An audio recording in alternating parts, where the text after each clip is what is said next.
Queridos alumnos, queridas alumnas, me alegra un montón volver a verles. Muy buen día para los amigos, compañeros que están en esta clase presencial. Deseo que Dios les bendiga ampliamente. Y también para los que están viendo la grabación, abrazos fraternales desde la ciudad del Dorado, donde estamos aquí llevando a cabo el estudio. Bueno, pues vamos a acabar o a terminar el tema con el que dejamos la clase pasada, que tenía que ver con los mediadores. Como sabemos, en un principio, este deseo de conocer los aspectos que tienen que ver con la divinidad y cómo este deseo que tienen, hablando de las culturas paganas, los dioses de comunicarse con sus criaturas, diríamos, se comparte también en el texto sagrado, en las tradiciones bíblicas, de cómo Dios también quiere tener este contacto con sus hijos, ¿verdad? Con su pueblo, los reyes, etcétera, con determinadas personas. Y evidentemente esto nos lleva a pensar en que se necesita alguien que, que quiera, que pueda, que desee, que sea elegido para transmitir esta voluntad, porque eh, no cualquiera podría interpretar, diríamos, el deseo de la divinidad, ¿no? En el caso nuestro, el deseo de Dios, si no hubiera mediadores. Y vimos que en este caso surge la figura del profeta como un mediador por excelencia para comunicar el mensaje o los oráculos de Yahvé. Y evidentemente dijimos que al principio la figura del profeta tuvo una evolución. Inició con un carácter sacerdotal, diríamos. El primer intermediario o el primer mediador que vemos nosotros en el texto sagrado, tiene una figura sacerdotal, ¿verdad?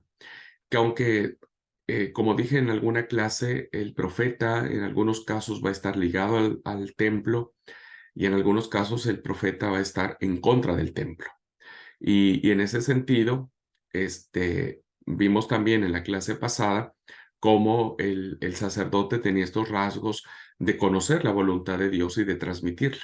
Y veíamos algunos objetos como el efodo, como el urim y el tumim, que se usaban, ¿verdad? Para, en aspectos sacerdotales o con vínculos sacerdotales, conocer la voluntad de Dios. Ahora, no solamente queda en el sacerdote, sino que va evolucionando la concepción que tiene el pueblo de Israel respecto de estos personajes que se sienten especiales, elegidos, que sienten que son personas ligadas a Dios, ¿no? A Yahvé, y su palabra pesa.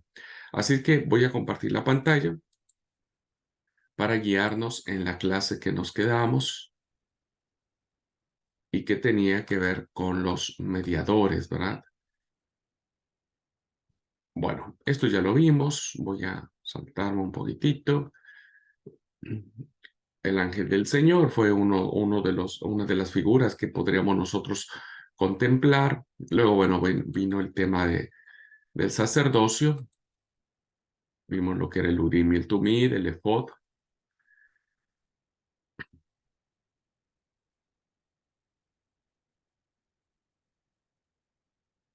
Y entonces aquí nos quedamos.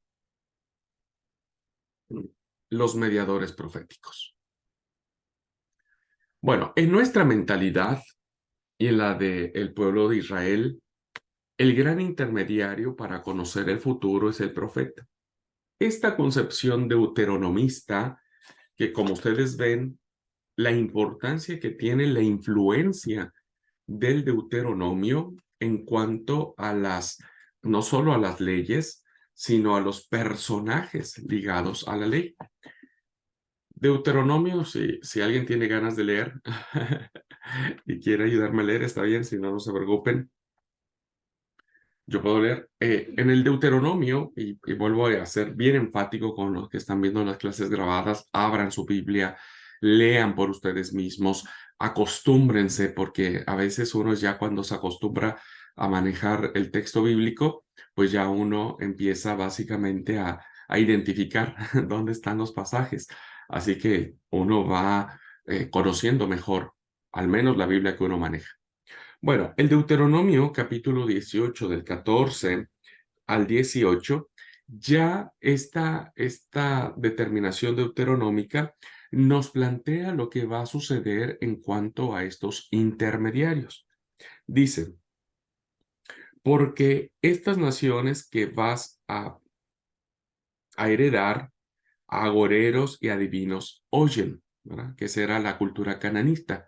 La cultura cananista estaba llena de todos estos personajes que en aquel tiempo, como yo les dije, hoy nosotros un adivino, un mago, un brujo, un astrólogo lo vemos con un signo negativo, pero en aquellas culturas eran personajes profundamente espirituales o religiosos, profundamente piadosos de su fe y eran muy respetados en sus culturas. Pero el Deuteronomio le dice a Israel, las naciones que vas a heredar, a agoreros y adivinos, escuchan. Mas a ti no te ha permitido esto Jehová tu Dios. Es decir, no vas a consultar a estas personas ni les vas a reconocer como el medio oficial, diríamos, en el que Dios iba a transmitir su voluntad. Dice versículo 15, profeta de en medio de ti, de tus hermanos, como yo, te levantará Jehová tu Dios, a él oiréis. Oiréis. Bueno, vemos cómo la influencia deuteronómica va a plantear la figura de Moisés con este rasgo profético, ¿no? Y no solo lo va a plantear como un libertador, como un legislador, sino también le va a dar el carácter de profeta. Dice, como yo, Dios te va a levantar un profeta como yo. Así que ya desde antiguo se le atribuía a Moisés este carácter profético. Dice, a él oiréis. Versículo 16, conforme a todo lo que pediste a Jehová tu Dios en Horeb el día de la asamblea, diciendo, no vuelva yo a oír la voz de Jehová mi Dios, ni vea yo más este gran fuego para que no muera. Y Jehová me dijo, has hablado bien en lo que han dicho. Profeta les levantaré de en medio de sus hermanos como tú, y pondré mis palabras en su boca, y él las hablará todo lo que yo le mandare. Así que en nuestra mentalidad, porque somos herederos de esta influencia bíblica, tanto en Israel, el profeta es el gran intermediario de Dios, es el autorizado, es el personaje en el cual Dios va a poner palabra en la boca de ellos. Nosotros usamos una sola palabra para referirnos a este personaje, ¿no? A este intermediario siempre lo llamamos profeta, el profeta, principalmente atendiéndonos a los profetas que conocemos, Ezequiel, Jeremías, Daniel, Oseas, Amos. En esencia, nosotros usamos esta palabra para llamar al intermediario. Es una palabra de origen griego, profetes, que significa el que está delante de o el que anuncia a. Entonces, el profeta lo usamos nosotros para referirnos a personajes de la Biblia que tienen estos títulos distinguidos, ¿no? Pero, pero hay una historia muy interesante que me gustaría que ustedes, por favor, la puedan ubicar. Vamos a ubicarnos en el primer libro de Samuel, en la historia que tiene que ver con el llamado o con eh, ¿cómo es? De Saúl. Ujú. Primer libro de Samuel, capítulo 9, y vamos a ver este relato muy interesante que tiene que ver con el llamado de Saúl, que cuando Saúl se le pierden unas asnas, Saúl ni tiene la más pálida idea de que va a ser rey, y bueno, es una historia muy, muy linda, quien ya la haya leído, ahora la vamos a desentrañar un poco. Bueno, si nosotros leemos todo el capítulo 9 del el libro de Samuel, vamos a encontrar la forma en que Saúl, el primer rey, es coronado como monarca, ¿verdad? De Israel. Pero no nos vamos a meter con el tema de la monarquía, sino vamos a ver cómo quien unge a Saúl, ¿verdad? Unge a Saúl, cómo es reconocido dentro de las tradiciones bíblicas y cómo los autores bíblicos van a colocar la figura de Samuel en esta historia como un intermediario. Pero fíjense algunas características muy interesantes de este tipo. Bueno, nosotros sabemos que después de 3 días de no encontrar las asnas, le dice Saúl a su criado, Saúl le dice a su papá, déjame ir a buscar las asnas porque se fueron y tenemos que buscarlas. Bueno, después de 3 días que subieron, bajaron, vinieron, fueron, etcétera, etcétera, nunca encontraron las benditas asnas. Entonces, el versículo 6 del capítulo 9 dice, él le respondió, he aquí, ahora hay en esta ciudad un varón de Dios, que es hombre insigne. Entonces, después de esto, vamos a encontrar que se le atribuye ¿cómo se llama? Saúl reconoce esta figura a un personaje que le da el título de varón de Dios, ¿verdad? O u hombre de Dios, como en algunas otras versiones se dice. Este varón de Dios o este hombre de Dios es de gran fama. Es alguien que se reconoce no solo por su personalidad, sino por los actos y los hechos que él realiza. Porque dice el versículo 6, he aquí que hay en esta ciudad un varón de Dios, un hombre insigne, todo lo que él dice acontece sin falta. Es decir, este hombre de Dios parece ser que lo que pronostica, lo que vaticina, lo que va a decir, se cumple. Entonces, el hecho de que alguien diga algo y se cumpla, pues evidentemente adquiere una fama impresionante. Él pasó lo mismo en la persona de Jesús, en su carácter profético. Mucha gente veía y creía la forma en que Jesús tenía esta forma de hacer, de actuar, de encarar, ¿verdad? Y entonces reconocían que era un profeta de Dios. Bueno, seguimos con el relato, ¿verdad? Y entonces continúa el narrador y dice que cuando caminan, llegan al pueblo y dice el versículo 10, y fueron a la ciudad donde estaba el varón de Dios. Bueno, este relato sigue denominando a esta persona no como un sacerdote, no como profeta, sino como varón de Dios o como hombre de Dios. Entonces, el versículo 10 dice, dijo entonces Saúl a su criado, dices bien, anda, vamos. Y fueron a la ciudad donde estaba el varón de Dios. Entonces, Saúl sabe que sus asnas están perdidas. Y entonces reconoce que alguien que puede conocer lo que él no conoce, le puede revelar dónde están las asnas. Este sentimiento ya de suyo propio se deja mirar la influencia que ya tenía Israel en el sentido de ver a ciertos personajes para que les adivinasen cosas ocultas, ¿verdad? Entonces ya Saúl dice, bueno, pues vayamos con este varón de Dios que nos va a decir dónde están nuestras asnas, que nosotros naturalmente no podemos saber.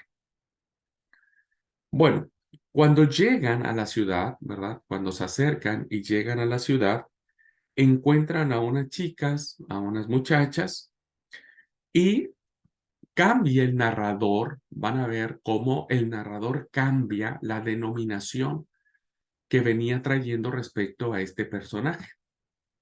Y entonces le da el nombre de vidente. ¿Verdad? Vidente. Versículo 11 dice, y cuando subían por la cuesta de la ciudad, hallaron unas doncellas que salían por agua, a las cuales dijeron, ¿está en este lugar el vidente? Vean cómo ya se empiezan a mezclar las tradiciones que se traían en el pueblo de Israel respecto de estos personajes. Y por lo que vemos cuando el redactor final del libro de Samuel escribe este libro, pues ya las tradiciones se mezclan. En un principio vemos que alguien los consideraba como hombres de Dios y después vemos que había otros que les llamaban videntes, ¿verdad? Según el versículo 11. Y para complicar las cosas que el narrador o el autor bíblico nos quiere meter, cuando nosotros vemos ahí en el versículo 9, ¿verdad? Dice el versículo 9, haciendo una glosa. Aquí hay como que alguien quiso interpretarnos las cosas, ¿verdad? Aquí se nota claramente en el versículo número 9 que este texto que vamos a leer, alguien lo escribió mucho tiempo después, como una explicación. Porque vean lo que dice el versículo 9. Antiguamente en Israel, cualquiera que iba a consultar a Dios decía así: venid y vamos al vidente, porque al que hoy se llama profeta, entonces se le llamaba vidente. Esta glosa o este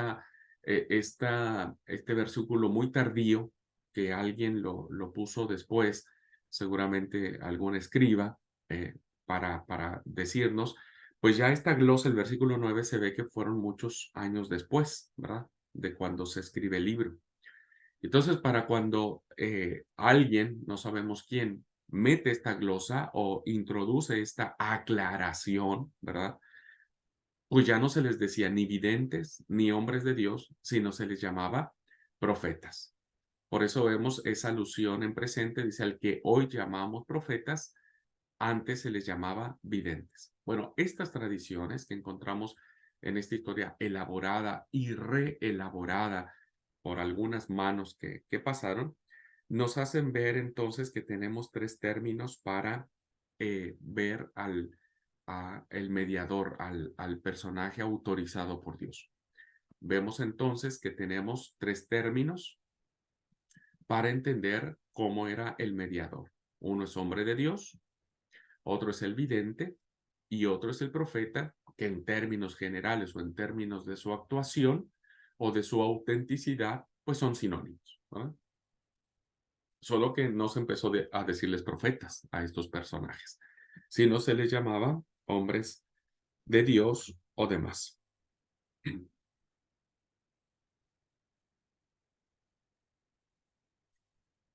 Y entonces nosotros vamos a ver que en otros textos parecen expresarse con tanta precisión sobre cada uno de estos personajes que no estamos capacitados para identificar, ¿verdad?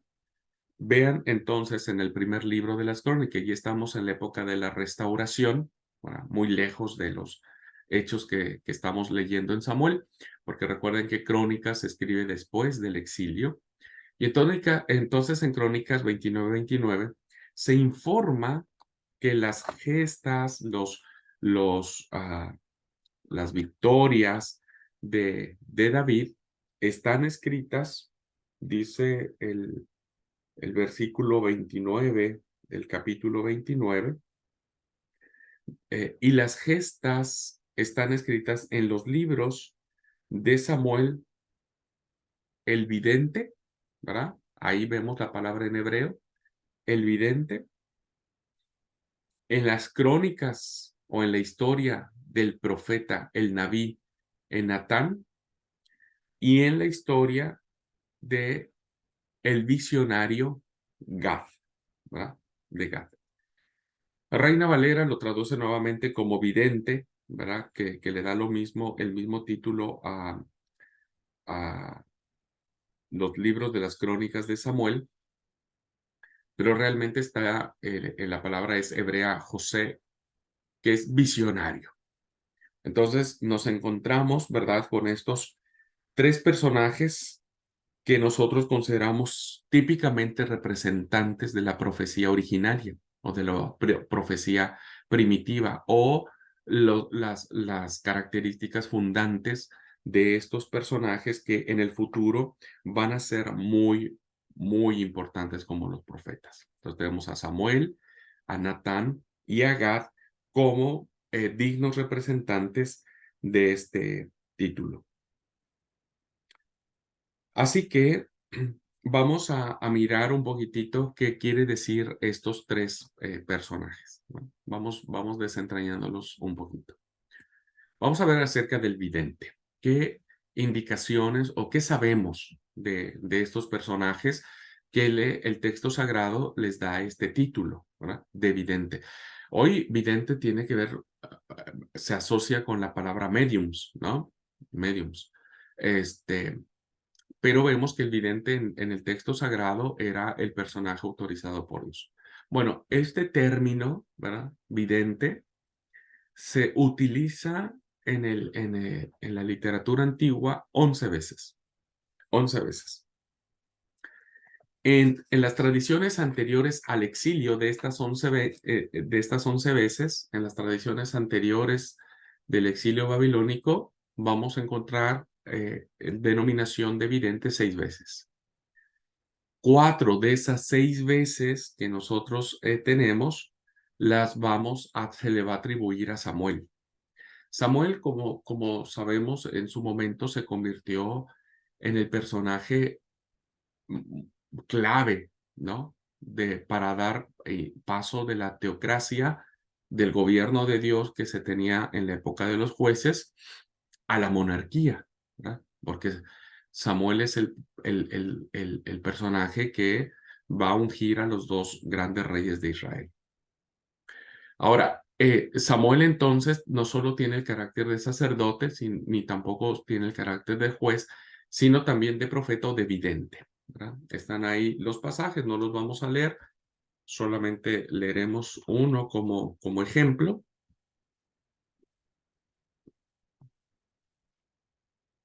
Bueno, que es el pasaje que estábamos leyendo en el capítulo 9, ¿verdad? Que se le da el nombre de vidente. En una se le da al sacerdote Sadoc. ¿Vieron cómo aquí el sacerdocio también se funde con este tema de los mediadores? Y el segundo libro de Samuel, en el capítulo 15, versículo 27, dice: y dijo además el rey al sacerdote Sadoc: ¿no eres tú el vidente? ¿Verdad? Hay una designación de este personaje. Y ya llegando antes del exilio, ¿verdad? El primer Isaías va a recoger estas tradiciones que se venían trayendo de muchos siglos, ¿verdad? De muchos siglos atrás. Es decir, la figura del vidente estuvo muy presente en la mentalidad y en el quehacer del pueblo de Israel, que el profeta Isaías va a recoger esta alusión de estos personajes en el capítulo 30, versículo 10, diciendo: ¿qué dicen los videntes? No veáis, y a los profetas no nos profetices lo recto, diciéndonos cosas halagüeñas, profetizad mentiras.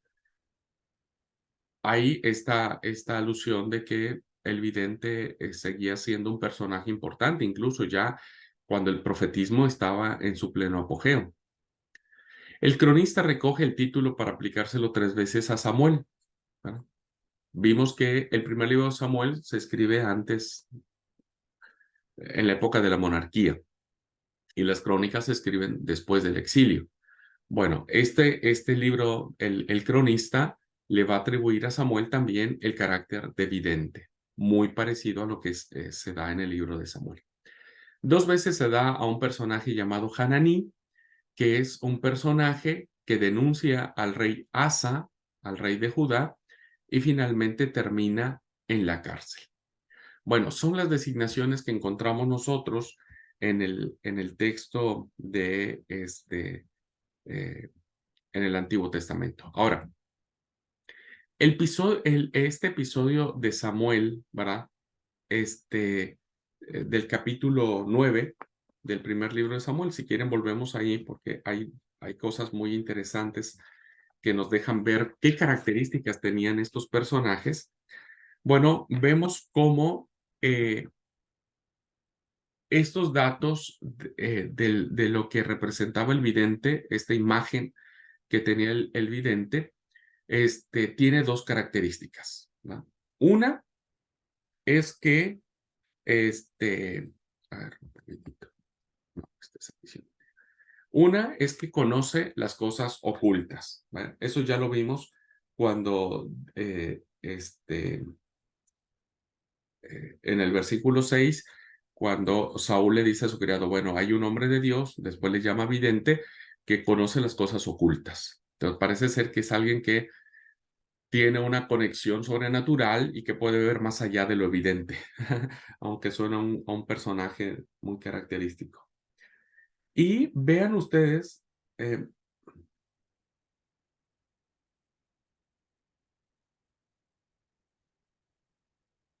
estoy solamente, versículo 7, vean lo que dice el versículo 7. Estoy en el capítulo 9 del primer libro de Samuel. Respondiendo Saúl a su criado, vamos ahora, pero ¿qué llevaremos al varón? Porque el pan de nuestras alforjas se ha acabado y no tenemos qué ofrecerle al varón de Dios. ¿Qué tenemos? Versículo 8. Entonces volvió el criado a responder a Saúl diciendo, he aquí se halla en mi mano la cuarta parte de un siclo de plata. Esto daré al varón de Dios para que nos declare nuestro camino. Parece ser entonces que la tradición que existía de estos personajes es muy parecido a lo que hoy vemos en las calles o en películas o en muchos lugares, ¿verdad? Donde dice, sí, te leo el futuro, pero dame plata, dame una moneda. Bueno, esto tiene que ver mucho con eh, eh, con esta característica antigua, ¿verdad? Se infiere que para que el hombre de Dios les pueda declarar dónde estaban sus asnas, tenían que este, eh, darle alguna propina, ¿verdad? Muy bien. Bueno, esos algunos rasgos que encontramos de esta figura llamado el vidente. Ahora, veamos el visionario, que es la otra denominación que se le da. Bueno, en esto, el visionario en hebreo José, o José, lo encontramos, es un término que se traduce como visionario y que expresa la relación que tiene y la diferencia que tiene con el vidente, ¿verdad? Con el vidente. No es, no cumplen las mismas funciones, diríamos, el vidente y el visionario, ¿verdad?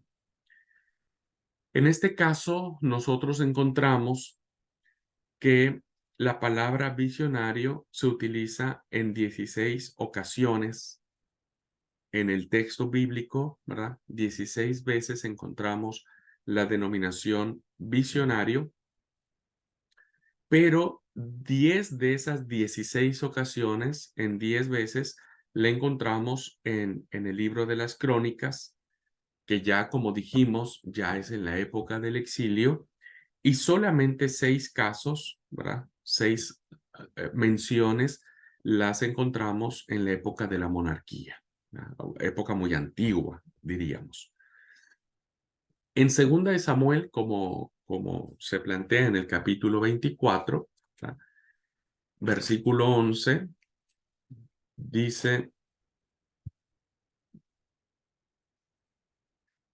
y por la mañana, estamos hablando ya en la época de la monarquía, no estamos situándonos en las crónicas, porque insisto, las crónicas ya es posterior, pero en la época antigua, en la época de la monarquía, dice este libro de Samuel, y por la mañana, cuando David se hubo levantado, vino palabra de Jehová al profeta Gad, vidente de David, diciendo.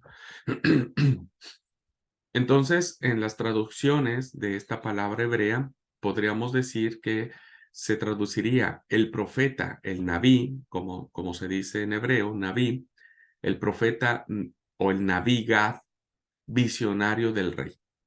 Es una expresión muy curiosa que aparece en el texto bíblico porque parece sugerir que la misión de este profeta era muy ligada a la corte real, ¿no? muy ligada a la corte real. En el caso del visionario, del vidente, no tenía tanto acercamiento con la monarquía, pero aquí vemos que este profeta Gad estaba cercano al profeta, al rey, y parece ser que es quien le asiste con sus visiones, ¿no? Es quien le asiste, quien le revela cosas que tienen que ver con el reinado, con el rey mismo, ¿verdad? Y entonces está muy ligada. Parece ser que estos personajes están ligados a, al Palacio Real. El cronista, siglos después, va a mantener este título, ¿no?, de visionario, y lo va a aplicar a dos personajes. Vean ustedes entonces cómo esta figura del visionario sigue manteniéndose durante muchos siglos en Israel como un personaje autorizado por Dios o alguien que tiene ciertas características para transmitir un mensaje, ¿verdad? El primer libro de las Crónicas dice en el capítulo 25, versículo 5: todos estos fueron hijos de Emán o Gemán, vidente del rey en las cosas de Dios. ¿Ven? Vieron cómo este personaje, que parece ser que conoce cosas ocultas, está muy ligada a la corte. Y en el segundo libro de las Crónicas, en el capítulo 35, vamos a ver que también se le aplica este título a un hombre llamado Jedutún. El versículo 15 dice: asimismo, los cantores hijos de Asaf estaban en su puesto conforme al mandamiento de David, de Asaf y de Gemán y de Jutún, vidente del rey. Vidente del rey. Eh, Reina Valera lo traduce como vidente, pero realmente la palabra hebrea es José, y por lo tanto se traduce como visionario.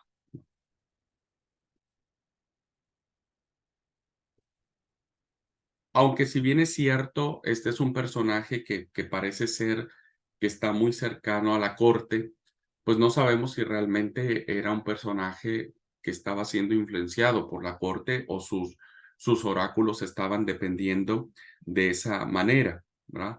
Eh,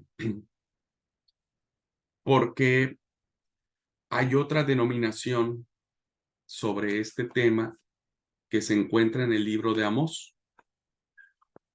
El profeta Amós va a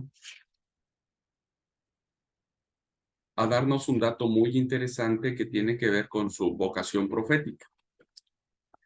Y el capítulo 7, versículo 12, capítulo 7, versículo 12,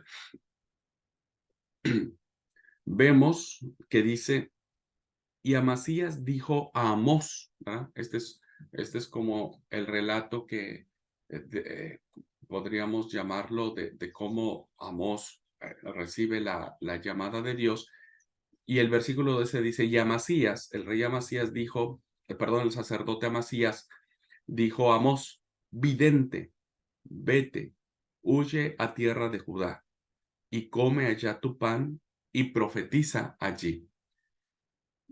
Vemos que ahora en esta etapa no es que el vidente solamente estaba ligado a las cortes reales, eh, sino también estaba muy lejos de las cortes reales, ¿verdad? Muy lejos de las cortes reales, incluso del templo. Pero con este texto parece ser que las palabras del sacerdote Amasías reflejan la mucha estima que tenían estos personajes, ¿no?, incluso en esta época. La gente los mira como personas que pueden ganarse la vida a través de sus visiones y de sus palabras. ¿Ya? Muy bien, entonces, esto es lo que podríamos nosotros decir en el caso de los visionarios, de los visionarios. Bueno, la denominación el hombre de Dios que aparece en el pasaje de Samuel. Mucho más frecuente es este título que se le da al personaje, ¿no? His Elohim, es como se traduce esta denominación. His Elohim es mucho más frecuente que los anteriores títulos que vimos como vidente y visionario, porque aparece 76 veces en el texto antiguo. Y 55 veces será atribuida o se leerá en el libro de los reyes. La mayoría de las veces se aplica a un personaje conocido. Así que en orden decreciente, ¿quién tiene más indicaciones de cómo se les llamaba a estos personajes? Vemos Eliseo 29 menciones como hombre de Dios. Se le denomina a Eliseo como hombre de Dios. Elías tendrá 7 menciones, ¿no? En 7 ocasiones se referirá el texto sagrado como hombre de Dios. 6 veces se le atribuirá a Moisés, 4 veces a Samuel, 3 veces a David, 2 veces a un personaje llamado Samaías, que poco sabemos de él, y una vez se le va a asignar a un personaje llamado Hanán, que también poco sabemos de él. Pero también se aplica a personajes anónimos. Siempre es curioso que vamos a encontrar en las tradiciones del Antiguo Testamento a profetas que no tenemos sus nombres, ¿no? O se perdieron en las tradiciones orales o no fueron profetas pues muy recordados. Pero es interesante ver que el profetismo, queridos alumnos, en la antigüedad no se limitaba a un puñado de personas, ¿no? A los 12 profetas menores y a los 4 grandes profetas mayores. Uno podría decir que, bueno, profetas durante estos más de 1000 años u 800 años, solamente hubo 12, 13, 14, 16 profetas. No, hubo muchos profetas, solo que no sabemos. Tenemos el profeta anónimo que denuncia o condena a Elí, el sacerdote. No sabemos su nombre, solamente para hacer mención. Vean cómo el texto bíblico se refiere a estos personajes. El primer libro de Samuel, en el capítulo 2, versículo 27, vean cómo introduce. Y vino un varón de Dios a Elí y le dijo, ¿quién era? No sabemos. ¿Cuál era su nombre? Tampoco sabemos. ¿Dónde ministraba? Menos sabemos. ¿Cómo fue llamado por Dios? Tampoco sabemos. Pero las tradiciones bíblicas le asignan a este personaje el mismo rasgo de importancia y de facultades de conocer lo oculto como lo tenía Samuel, ¿no? Como lo tenía Samuel. Bueno, vemos el otro que es el profeta del sur, innominado, que denuncia a Jeroboam, y este aparece 17 veces en el primer libro de los Reyes, capítulo 13, y otros profetas que aparecen en estos capítulos que ustedes tranquilamente los pueden estar leyendo en su casa, en Reyes y demás. Bueno, este es solamente una inferencia, un pequeño prueba o ejemplo de que el profetismo en Israel o sus orígenes como videntes, visionarios, hombres de Dios, está muy extendida, ¿no? Y son muchos los personajes que Dios utilizó de alguna u otra manera para transmitir su mensaje. Algunos de ellos seguramente ni sabemos porque no están en el texto bíblico. Ustedes saben también que se perdieron muchos libros que fueron escritos por los judíos, ¿no? Y seguramente ahí vendrían algunos otros profetas con algunos oráculos que se perdieron en el tiempo. Pero el profetismo, los profetas como hombres de Dios, como visionarios, como videntes, hubo bastantes. Un, un caso curioso, ¿verdad? Lo encontramos en el primer libro de Reyes, capítulo 17, versículo 18 y 24. Que vean ustedes cómo se entendía el hombre de Dios en aquel tiempo, ¿verdad?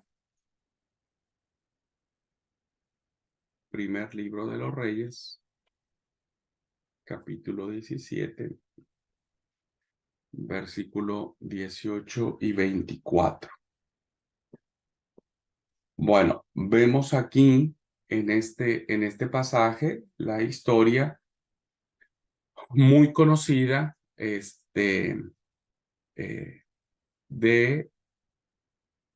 Elías y Eliseo, ¿no? Perdón, Elías y la viuda de Sarepta.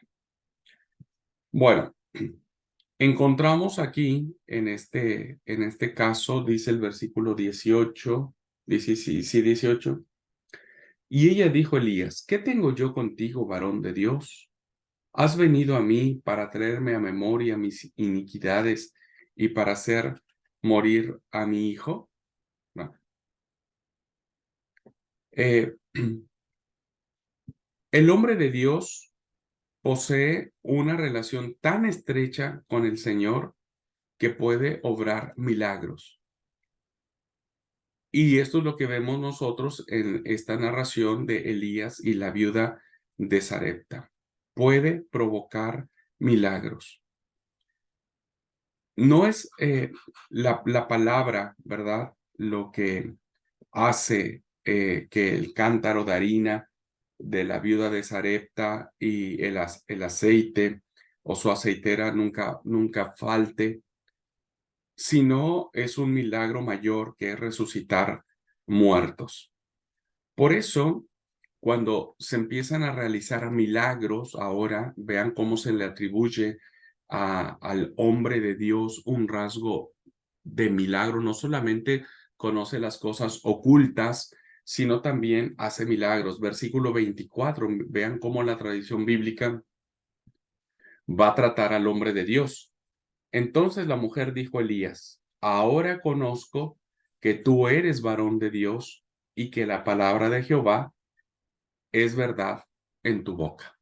¿Cómo reconoce la mujer? ¿Cómo certifica esta viuda que Elías es el hombre de Dios? Pues por el milagro que acaba de hacer al revivir a su hijo, ¿verdad?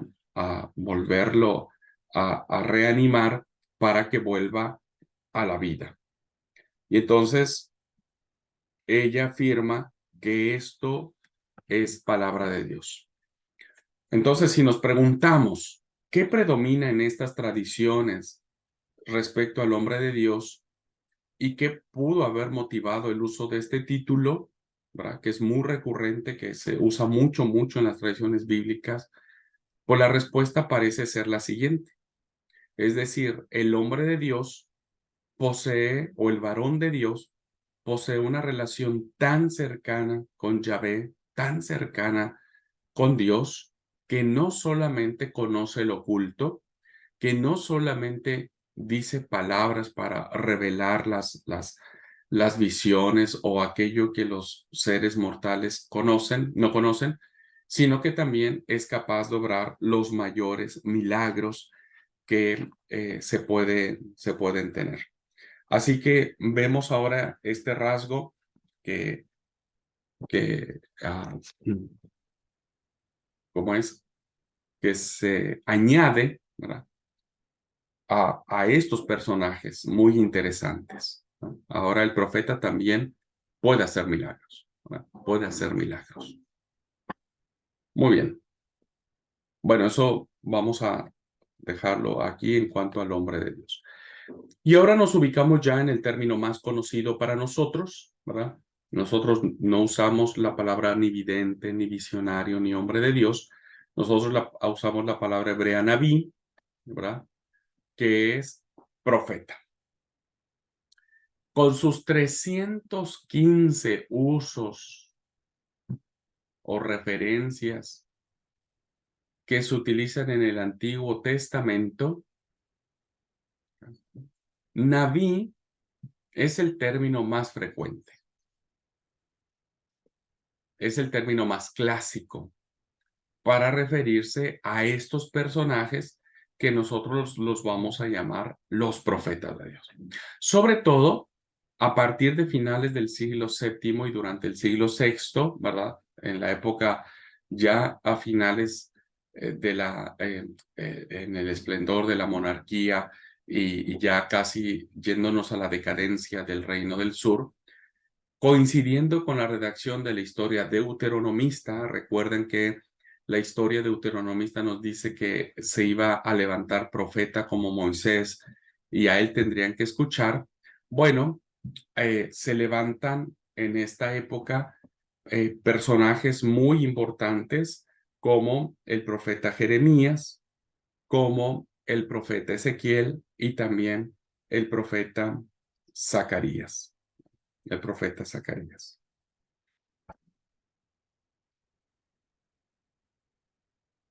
La abundancia de citas, evidentemente, pues nos coloca en muchos problemas, porque, bueno, en cada caso podríamos advertir situaciones dispares, ¿verdad? Porque el título se le aplica a distintas personas con distintas personalidades, incluso con personas opuestas, ¿no? Porque se van a llamar aquí, incluso se le va a dar este título de Naví, pero no a los profetas de Dios, sino también a lo que nosotros llamaríamos como falsos profetas.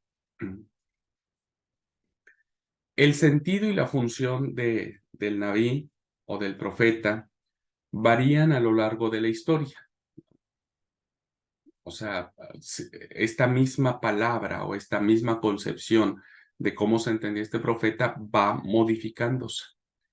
Pero podemos ver en términos generales, como en una línea consistente, que el rasgo predominante va a ser comunicar, ¿verdad? Va a utilizar la palabra el profeta para comunicar algún oráculo a otra persona o a un pueblo o a una comunidad. Esto lo encontramos nosotros básicamente cuando Aarón se convierte en el Naví de Moisés, ¿verdad? Es el profeta, es el que va a transmitir, es el medio, es sí, el mediador, diría yo, entre lo que Moisés va a decir y lo que Aarón va a proclamar esa palabra, ¿verdad? Así que esta concepción de que el profeta será un transmisor de palabras, bueno, ya está muy arraigado, muy permeado en todo el texto bíblico. Así que los hombres se convierten en Nevi'im, ¿verdad? Ya sean de Baal o de Yahvé, de Baal o de Yahvé, es decir, profetas falsos, ¿verdad? Que van a transmitir oráculos de Baal o profetas de Dios, ¿no? En el caso de Elías, que va a transmitir la palabra de Dios, ¿verdad? La palabra de Dios. Y es así entonces, queridos alumnos, como terminamos esta clase que tiene que ver de manera muy general. Hay mucho que hablar al respecto, mucho caudal en el texto sagrado que tiene que ver con estos personajes, ¿verdad? Pero que son muy enigmáticos en algunas ocasiones. Aparte de lo que ellos hacían, es porque el texto sagrado no nos dice mucho más que eso. Y ¿cómo es? Y vemos entonces que nuestro concepto de profeta se amplía profundamente, ¿verdad? Entra en un campo de mucho mayor análisis, de mucho mayor estudio de lo que nosotros habríamos podido pensar, ¿verdad? Muy bien. ¿Alguna pregunta de esta clase que acabamos de terminar? ¿Alguna duda, algún comentario? Adelante, hermana Amanda. Em, bueno, pasa a todos. A mí me surgen muchas preguntas, o sea, como inquietudes. Em, digamos que es todo lo que hemos visto, ya sea de visionario, de vidente, de hombre de Dios, como lo estamos viendo. digamos como que en alguna forma es algo parecido, ¿cierto? Bueno, ahora ya lo de profeta, Sinónimos. pues ya lo vamos a de diferente, digamos, como más hacia lo que es de Dios. Pero, o sea, digamos que para esas personas que eran nombrados de esa manera, era como una especie de don o cómo se sabía que ellos tenían es que no sé cómo llamarlo, si son dones, un poder, o qué es, ¿no? Ujú. ¿Cómo se sabía que ellos tenían eso? Eh, sí, sí, querida Amanda. Entiendo la pregunta o trato de entenderla, ¿no es cierto? Bueno, miren, para contestar un poco esta pregunta que es sumamente importante y muy interesante, primero tendríamos que despojarnos de los conceptos que nosotros tenemos de estos personajes actualmente, ¿verdad? Porque nosotros ya tenemos un prejuicio de estos personajes, ¿verdad? Entonces, situémonos en el antiguo Próximo Oriente, situémonos en la época que estamos abarcando de la teocracia, de la monarquía, y como yo les decía en aquellos tiempos, estos roles no eran en sentido negativo. Hoy yo les dije, hablamos de una medium. Ya para nosotros hablar de una medium, ya un medium es así como, ya es re chocante, porque el que va a consultar una medium es porque es algo satánico, oculto. Bueno, en aquellos tiempos no lo era tan así, ¿verdad? No se entendía de esa manera, satánica, demoníaca, etcétera. Tenían que ver con sus divinidades. Entonces, creo que eso nos ayudará mucho a entender la labor que tenían estos personajes, ¿verdad? Que coincido con Amanda, yo trato de buscar palabras que digan, no es que tenían poderes o tenían dones o tenían cosas sobrenaturales, ¿verdad? Pero como hemos visto en las tradiciones que encierra el Antiguo Testamento, pues llegó un momento en donde se entendió que estos personajes eran milagrosos, o sea, tenían poderes, ¿verdad? Porque ¿quién puede revivir a un chico que está muerto? Pues solamente alguien que tiene una relación con Dios. Así que estos personajes tienen estas virtudes, estas características, ¿verdad? De conocer el futuro. En el caso de Samuel, él sabía dónde iban a estar las asnas. Según Saúl, estaba segurito que si le damos una plata o le damos una moneda al hombre de Dios o al vidente, nos van a decir dónde están nuestras asnas. Bueno, hasta ahí dejaría esta parte de la pregunta de nuestra hermana Amanda. ¿Por qué? Porque su pregunta fundamental es, ¿cómo sabían que estas personas tenían lo que tenían? Y cómo el pueblo reconocía que estas personas que tenían estos dones, virtudes, poderes, si quieren llamarlo de esa naturaleza, eran hombres de Dios. ¿Por qué quiero dejar hasta aquí la pregunta? Porque eso es lo que pretendo, por eso decía que es una pregunta muy interesante, pretendo contestar ahora, inmediatamente después de que terminemos con los comentarios, de cómo estos personajes toman conciencia de que son llamados por Dios. Y lo que vamos a ver son las vocaciones proféticas, ¿verdad? ¿Cómo se entienden que estos personajes, ¿verdad? Que tienen estas virtudes o estos prodigios o estos poderes, ¿verdad? Tienen la conciencia de que Dios los ha llamado. Entonces, la siguiente clase que vamos a mirar ahora es la relación que tiene Dios con el profeta, cómo estos tienen esta conciencia de que tienen estos poderes, válgase la expresión, por eso lo entrecomillo, ¿verdad?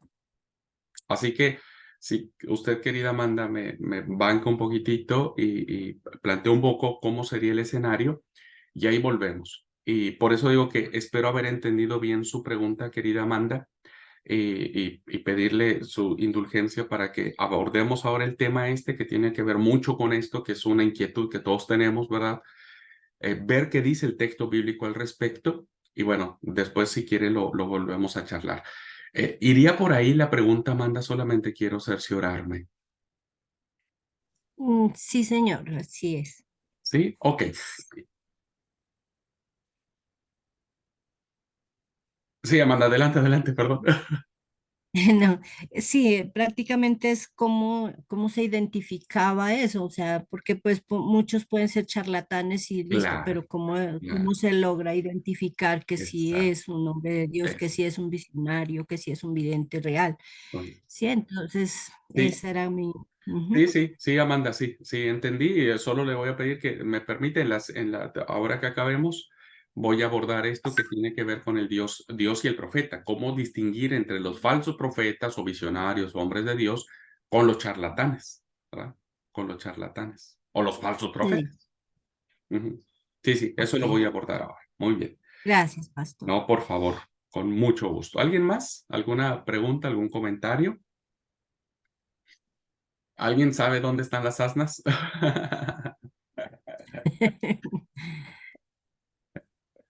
Hoy es bien La, chistoso esto, ¿viste? la, Porque yo digo, si alguien supiera eso ahora, pues ya alguien sabría cuál es el número de la quiniela, ¿verdad? Y Lotería. seríamos millonarios. Ese pobre medium dejaría de ser pobre y se volvería millonario. Así que hoy son charlatanes. Mario, adelante, amigo. no, las asnas la tenían los jueces de Israel. Yo no sé de dónde saqué lo burro, ya me acordé de esa clase. Eh, yo utilizaría más para saber las notas. Si supiera qué, lo utilizaría para saber las notas futuras en el seminario y se la vendería a mis compañeros. Yo la verdad que no te aconsejo eso, amigo, porque vivirías deprimido, deprimido.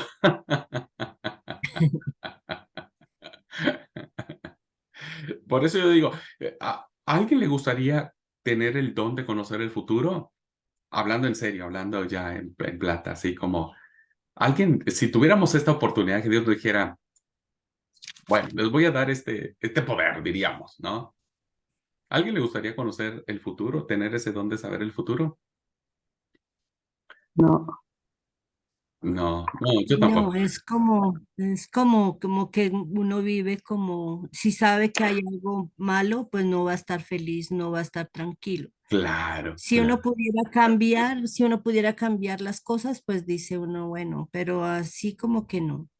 Yo creo que es mejor vivir el día que Dios nos da como viene. Bendito sea el Señor que no nos ha permitido conocer el futuro. Por eso, ni el día ni la hora de cuándo vendrá el Hijo del Hombre se sabe. Ni el mismo Hijo, solamente le pertenece al Padre. Así que bueno, gracias a Dios por ello. Bueno, si no hay alguna pregunta y demás, eh,